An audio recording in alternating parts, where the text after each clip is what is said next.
Hal, it's such a divine pleasure to meet you. Oh, today. it's my pleasure.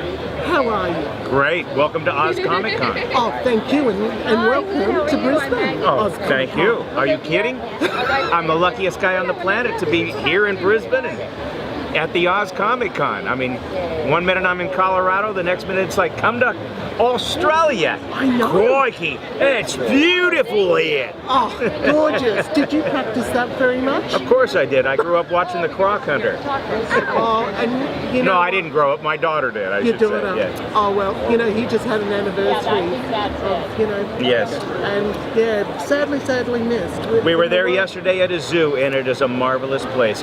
Everyone, please go to the Australia Zoo. Absolutely.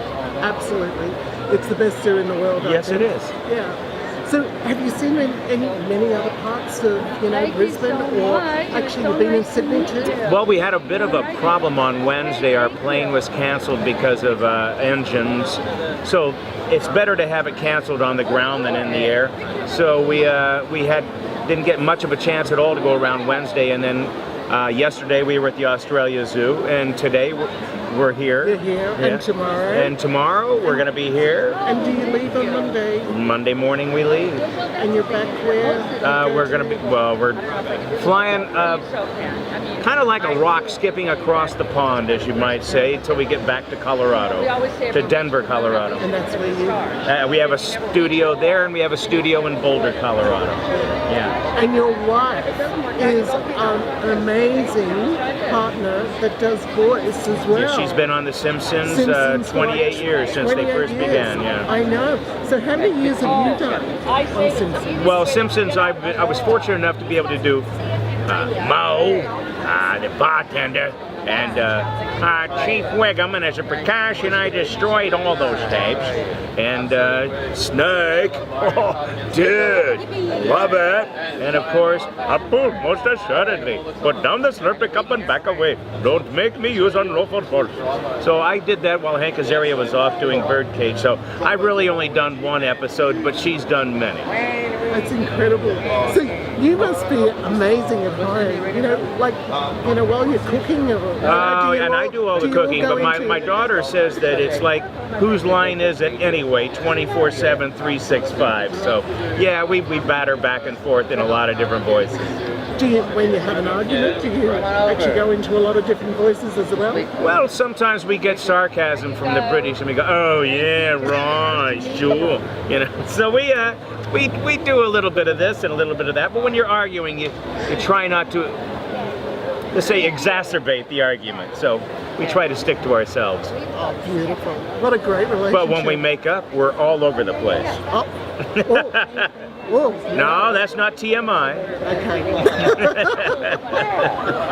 That's good. So, how did you arrive in voice? You know? Well, I took a chance. I come from a town of 1,200. Nearest movie theater was 40 miles, and I had this dream of doing voices when I went to Hollywood, and I had cancer when I was 26, and I said, you know, I don't know how long I'm going to be on this rock, so I went for it. And I made a success out of myself. So if you dream it, you can do it. Don't let anything stop you. There you go.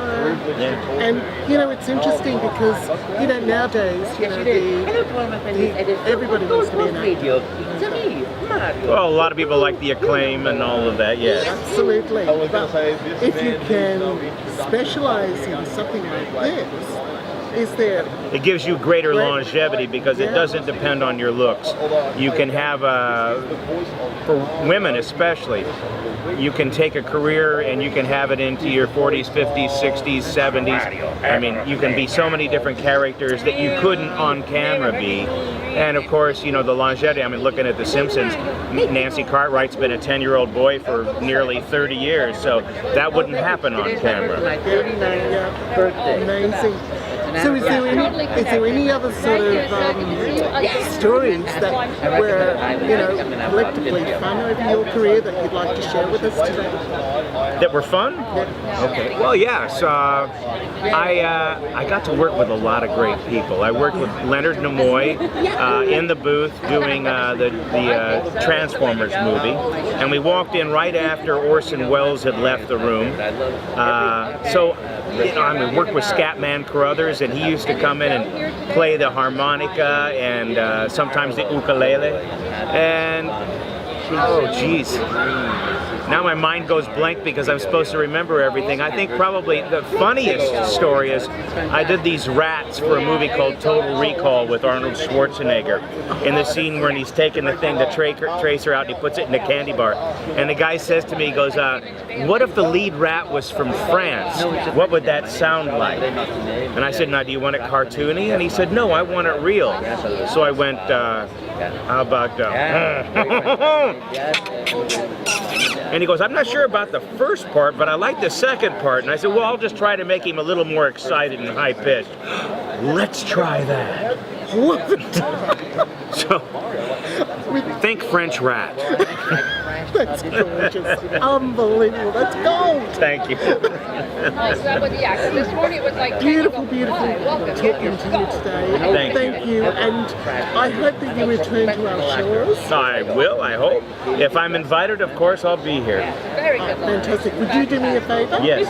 Would you say to everybody, I love Hush Hush Biz? This is Miss Piggy, and I love Hush Hush Biz. Kissy, kissy.